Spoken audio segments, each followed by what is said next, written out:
welcome to Kzoom and to the preparation for this High Holy Day time.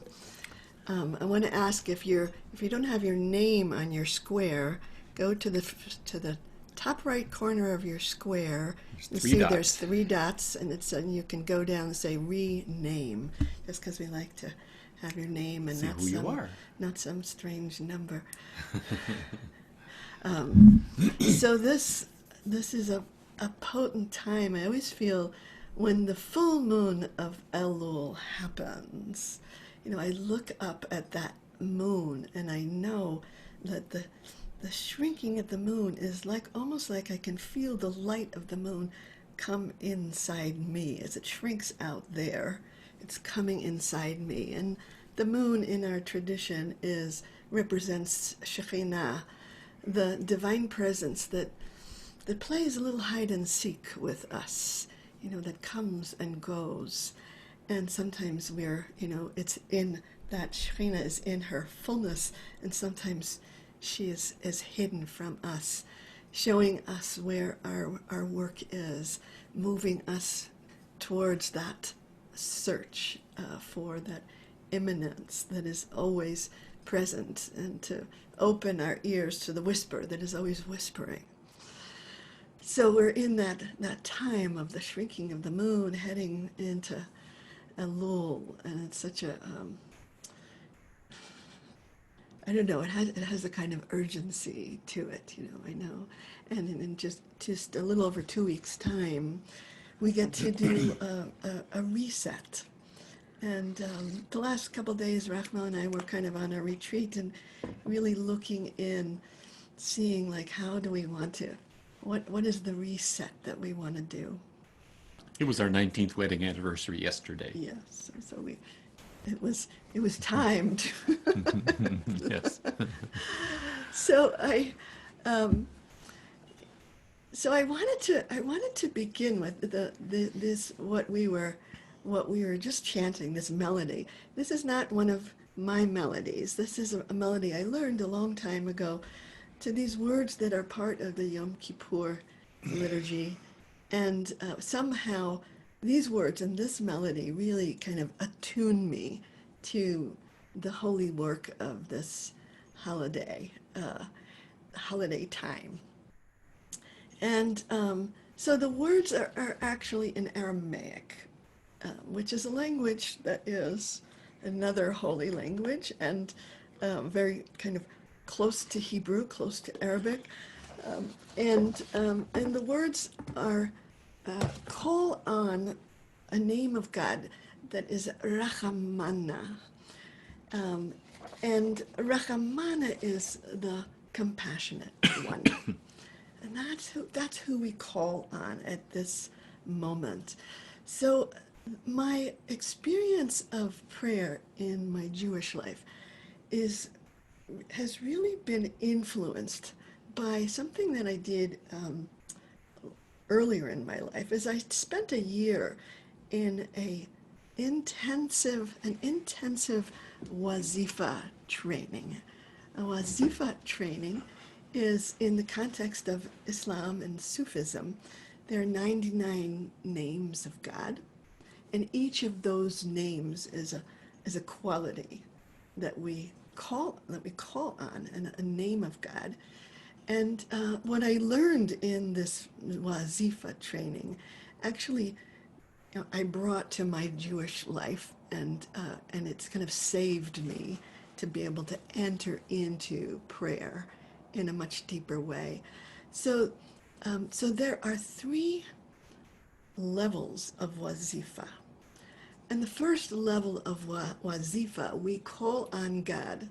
And so now we are calling on God, the compassionate one, who answers the poor, who answers the broken heart, and we're calling on it. Please answer us, you who has this great compassion. And the first level of wazifa, we tune into that quality out there in the universe that is flowing, if only we could open to that flow. The second level of wazifa is the realization that that divine quality is in us.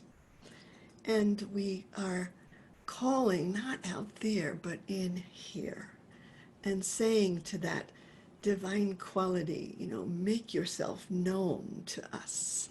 I have, that God is moving through me as compassion, except I sometimes don't let her in because I'm pissed off, or because whatever it is, my blockage to that flow of compassion. And so the second level of wazifa is a softening inside to the resistance I have to knowing that presence of God within me, who is Rahamana. The third level of wazifa is actually the embodiment and the radiance and the pouring forth of that quality into the world. And so when I learned this practice in the context of Sufism, I brought it to my Jewish prayer life and said, oh, that's why we praise God. That's why we call on God, because we want to awaken that divine quality in ourselves. And we want to embody that divine quality in the world. That will be our reset. If only I could totally identify with the place in me that is compassion for the poor, and for the poor in me, and for the poor out there, for those oppressed, for the oppressed, and for the brokenhearted. And if I can't find that inside me, I'm not going to find it out there. So when I say Anena, answer me, I am looking for a sign inside myself. I'm looking for a kind of awakening, and perhaps the shofar at shofar Speaking at of the which. end of the can awaken us to that place inside ourselves. So I invite you to, I didn't have a recording of this, and it is something I learned a long time ago. So, but see if you can just tune in as we chant, to see if you can tune into all three levels of wazifa, of sending it out there in the world, of finding it inside yourself, and of imagining or feeling or that flow of the divine through us.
And in the silence, invite you to breathe into the heart and send that breath out to Rachamana, the compassionate one, in that first level of wazifa. Send it out there, our need for compassion in this world.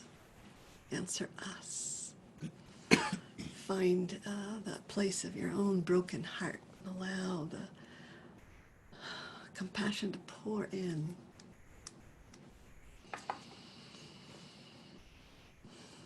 And moving to the second level of wazifa, as that compassion pours into your heart, igniting the fire inside you, your own passion. Feeling the compassion building inside you for this world. And the third level of wazifa, invite you to pour it out. Pour it out. out into the world, and if you'd like to open your eyes and pour it into the faces here in this Zoom room, pour out that compassion that is coming straight from the One.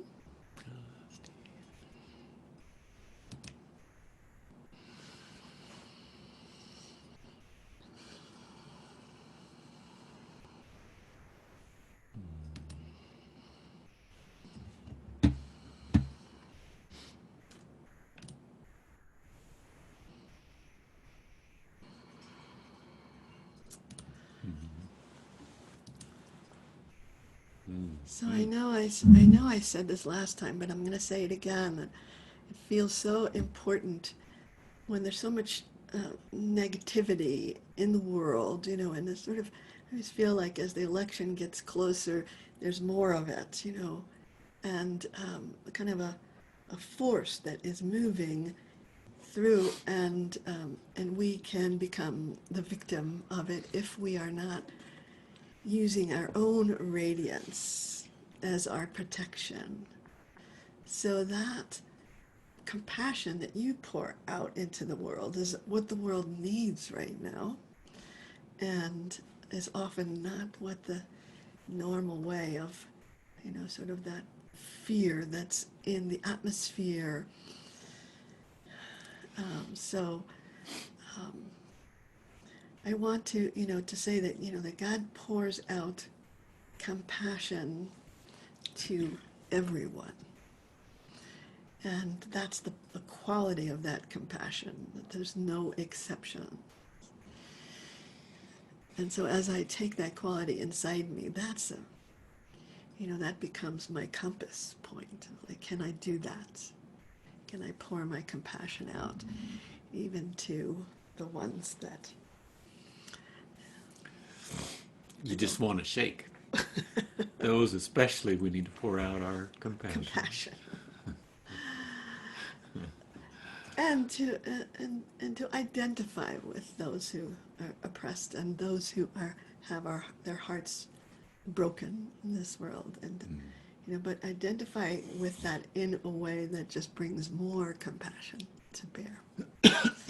So as we open up this place inside of the divine presence, we realize that it gets buried sometimes by the stuff of our lives. And the next practice I wanted to do is really speaking directly to that presence within us. And we say, Kuma Adonai, oh great presence inside us, rise up, Hoshieni Elohai, and save me. And I always sort of add in parentheses, save me from my mishigas, my own craziness, my own patterns, my own prejudices, and but rise up and save me from my own reactivity. And so this is a chant I actually wrote for High Holy Days, because it felt like it's our curriculum. This is what we need to be doing, is calling on what is already in us to rise up and save us from our worst instincts, our worst patterns. And in a way, when that rising happens, those patterns begin to dissolve. I don't even have to dismantle them. They are replaced by this presence within me. And sometimes that rising of that, kind of shines a light on some of my mishigas, and allows me to loosen my attachment to those kind of negativities. So let's try this practice, just, and sort of build on what we just touched in the last practice of that Rachamana within, because that's who we want to call forth to save us. So sometimes, I place on the altar why I need this, what kind of reactivity I get caught up in, and say, I need some help with this, God, And so I'm going to ask you to rise up and save me from myself, from my small self.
Once more.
Keep your eyes closed.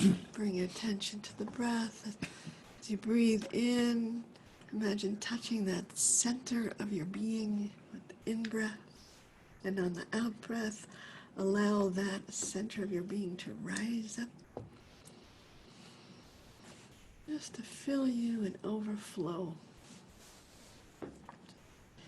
Breathing in, unlocking that hidden place within.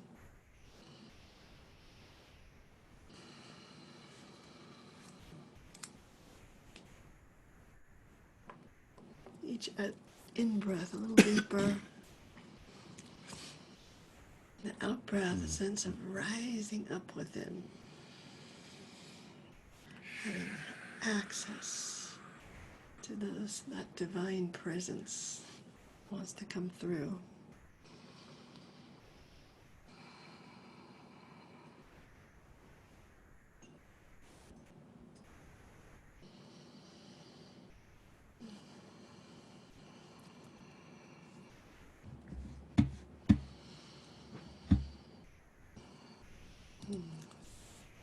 So we can take another moment to look around the Zoom room and maybe even see in our friends here what has risen,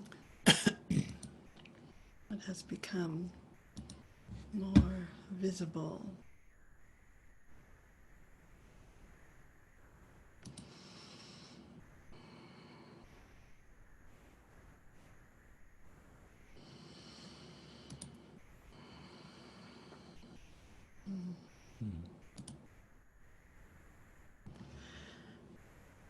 So I want to do a practice that is also a practice that I kind of came through me for High Holy Days. And when I kind of encountered this phrase from, was it Psalm 34? And I just said, oh, this is all we need. This is the whole thing. why do we need anything else? This is it. This is the work that's laid out for me. And so, but for the next two practices, I kind of like to use our bodies. Whenever we can embody these words, it makes them even more powerful. So the words say surmera, and what I do is I turn my head to the left, and then I kind of like take a little sweeping away, and I imagine that what I'm turning away from is that which drains me of energy. What are the to just the patterns, the habits that keep me from the fullness of my being. And I'm just simply going to sort of turn away from those. Surmera. And again, I'm feeling those patterns, surrounding me. So again, I say surmera. And I say surmera a third time. And then I kind of face forward and bring a kind of what I think of like as the sword of truth, right?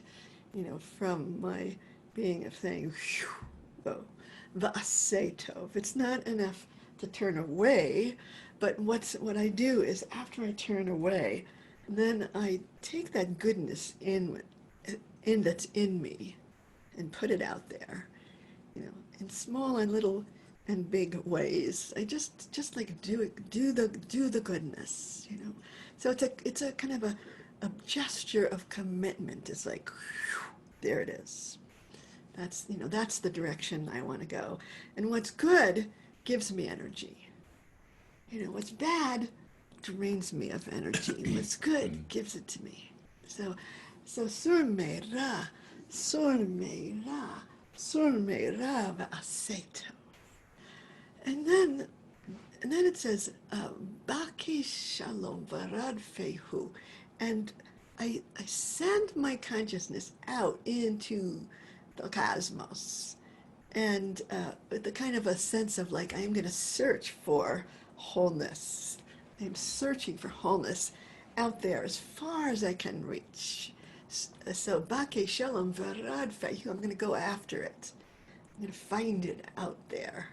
And then I say the same thing, and I say, oh yeah, but I need to find it in here. And I say, Bake Shalom, Verad Fehu. And I go in as deep as I can into the inner kind of place of the infinite within me.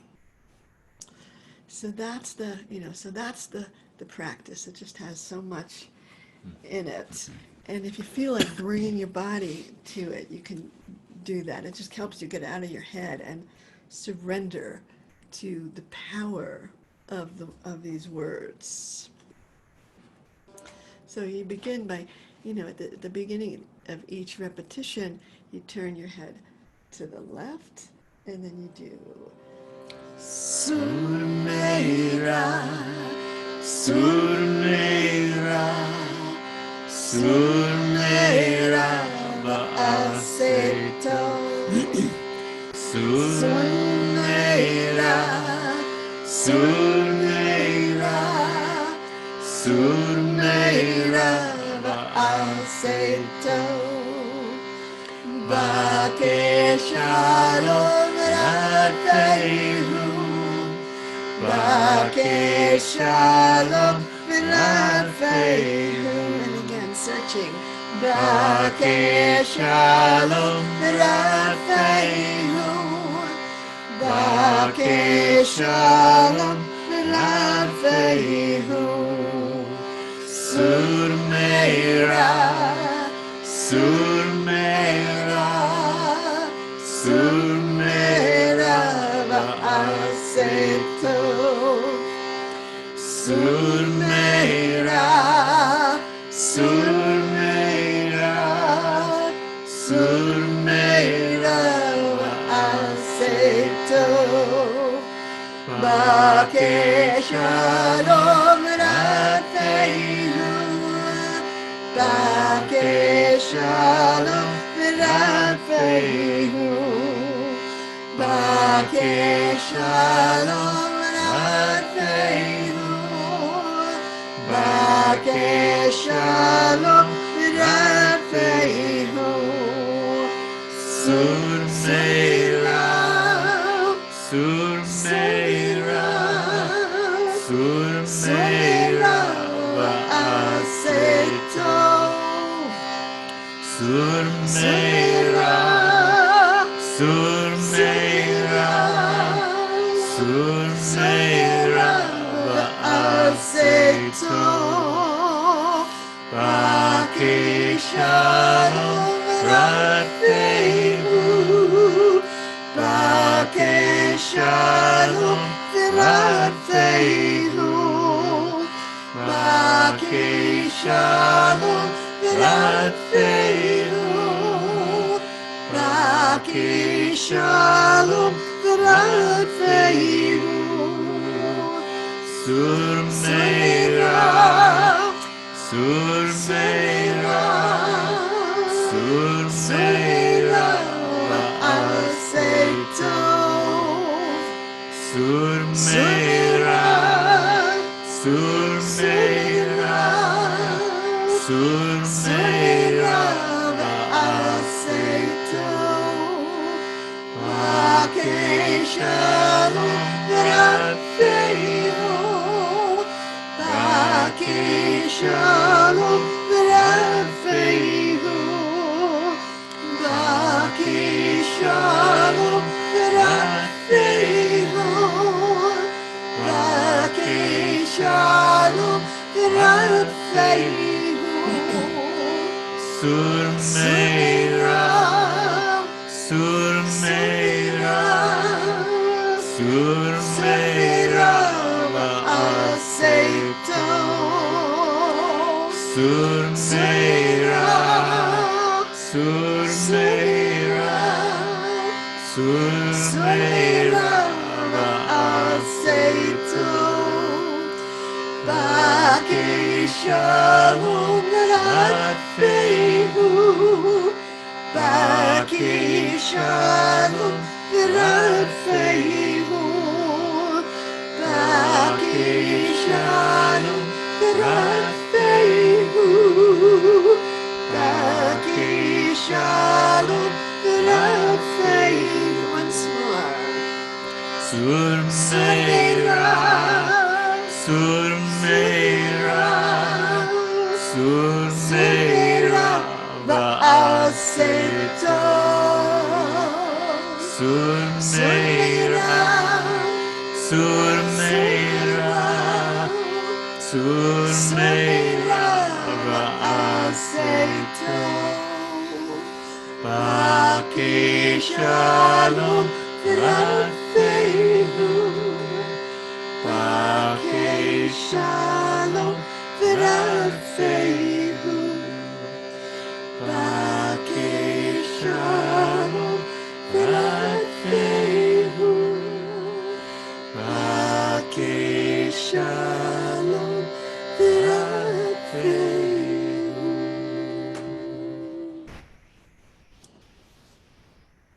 So let's stay inside, searching those inner skies. Opening up the wide, wide spaces within. Searching for wholeness.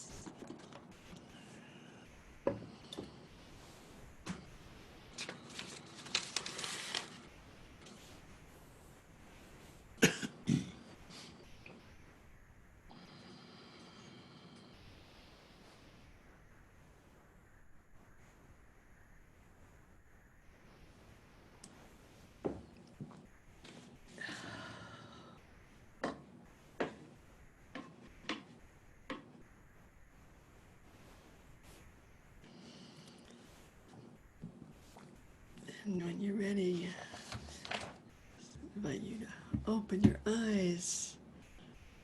Take a look around the Zoom room, maybe beam a little blessing to each other.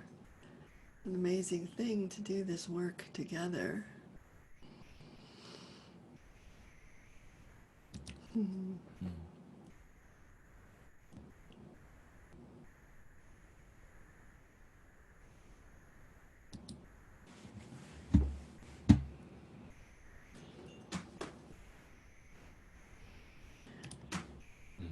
was the, I didn't look at that. So much energy move. You know, sometimes people say, but what if I get dizzy? And I say, good. Just make sure you're sitting down. Dizzy is good.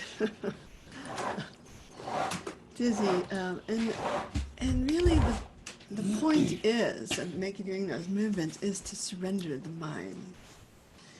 And so the more I pour myself into something, the more I sort of get out of my kind of analytical, critical mind, and I need to surrender. And you know, it's like all of my spiritual practice. What I realize is that if I come to my practice wanting to get something, I end up only building up my ego in some way. You know, I'm trying to get something from me. But if I go to my spiritual practice in order to surrender more fully, to give myself away, you know, to die to myself and allow some, you know, the miracle of rebirth to happen, then it feels like, you know, I don't know, it works. It works that way. So that this idea of surrender is just so important to our practice. And so I find that sometimes just giving myself in movement to it is so important. And whatever, you know, and you can do it just a little bit, or you can do it a lot, you know. So I wanted to do one more practice, and then we're going to take a little time and break out groups.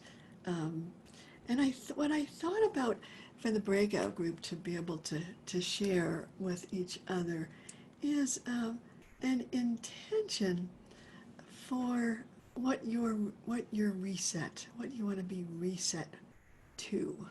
You know, a vision you might have, a sense of possibility that you want to go to, and so that we can sort of place it in our sights and be moving in our practice towards that. And this last practice, especially for Rosh Hashanah, says, and I realized I didn't put the whole translation in, so I'll tell you, Ashrei ha'am yodei teruah. So happy are the ones, happy are the people that not only listen to but know, are intimate with that sound of the shofar, teruah. You know, so it's that somehow that sound is going to break apart all of the obstacles to your joy, to the fullness of your being. So you know, so I love that.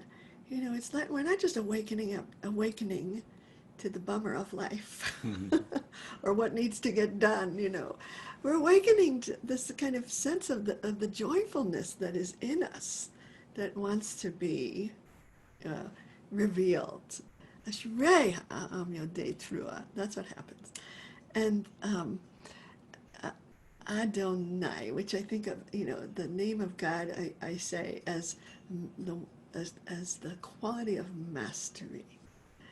And then the reason why that joy is there is B'or panecha yahalechun, because when that kind of shattering of your defenses happens, B'or panecha, the light of God, the presence of God, is going to be in how you walk. You walk in that presence.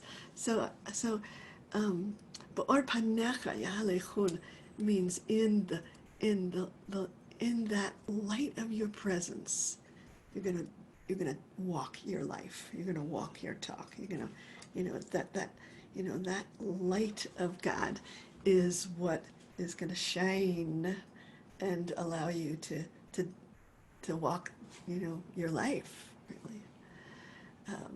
And these two, and it's like from that joyous place is where the walk happens.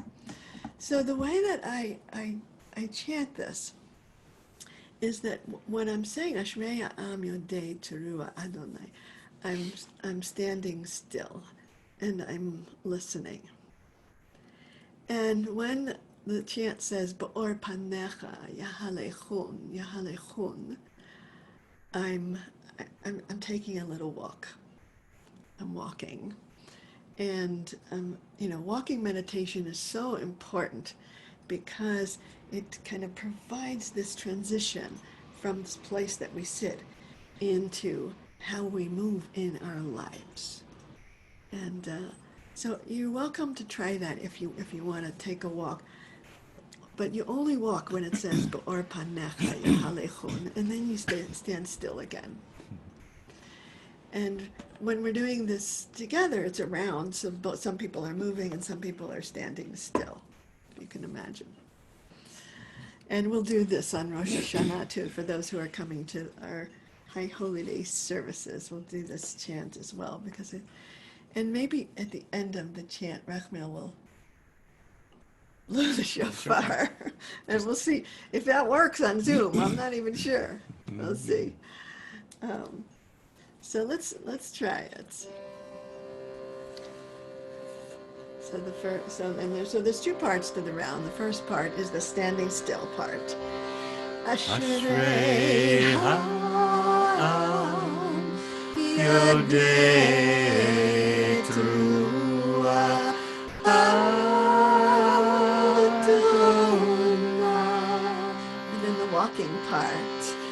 Me'or panecha Yahalechun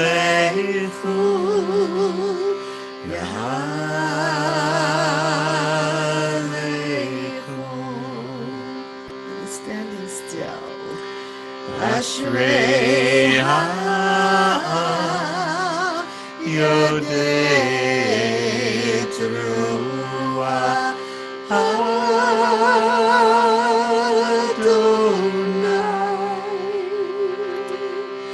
Me'or panecha Yahalechun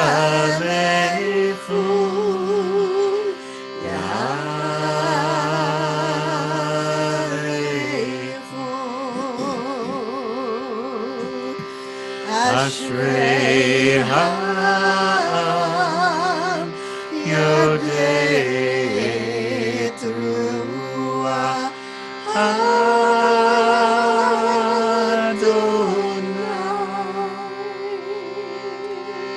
Me'or panecha Yahalechun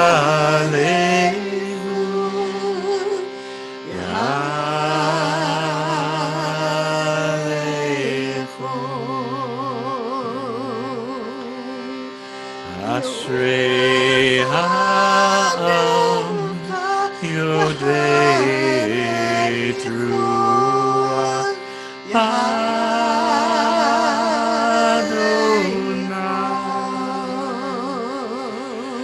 Me'or panecha Yahalechun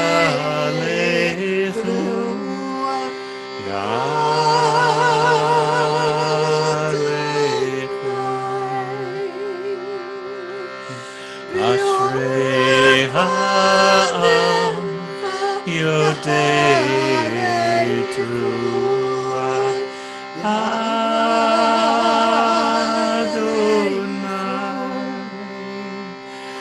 Me'or panecha Yahalechun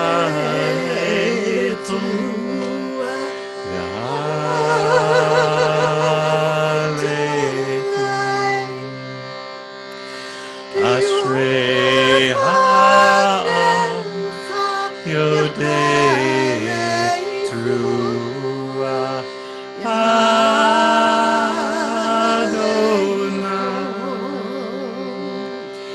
Me'or panecha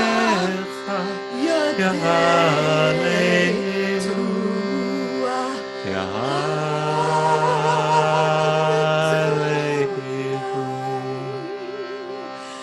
Ashrei ha'am yodei teruah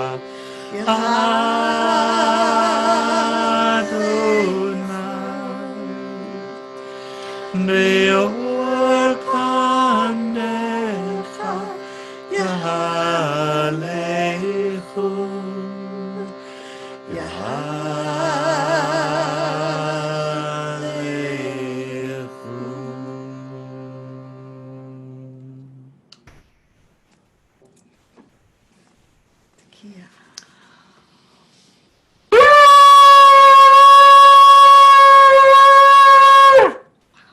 Shavarim.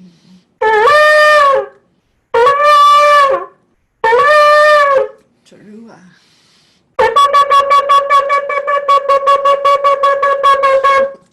Tequila.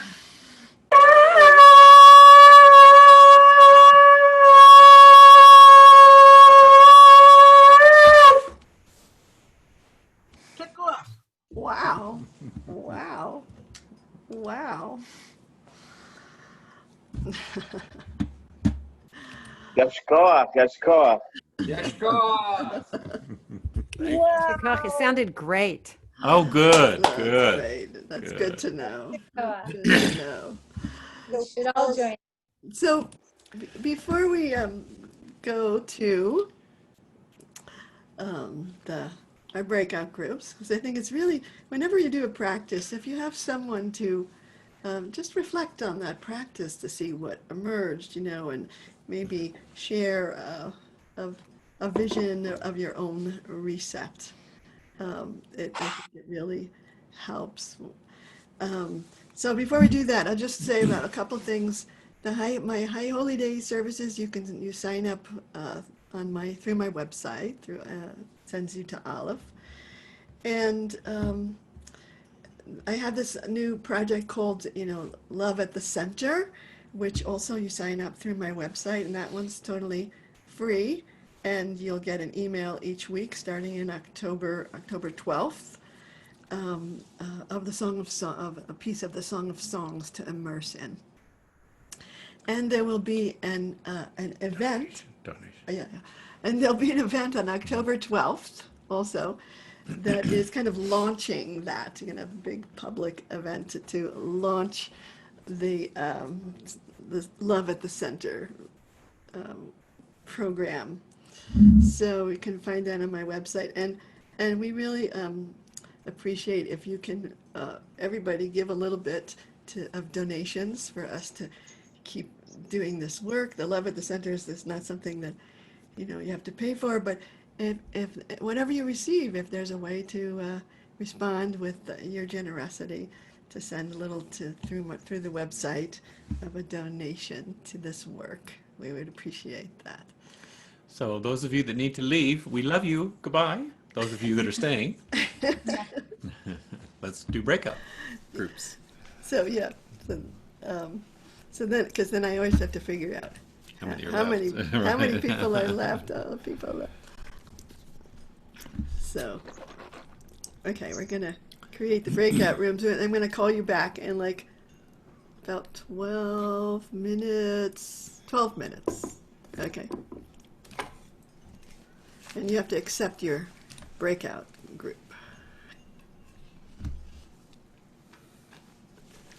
Did you see this, Who's that? Jen? Oh, Jan. I haven't seen her in a long time.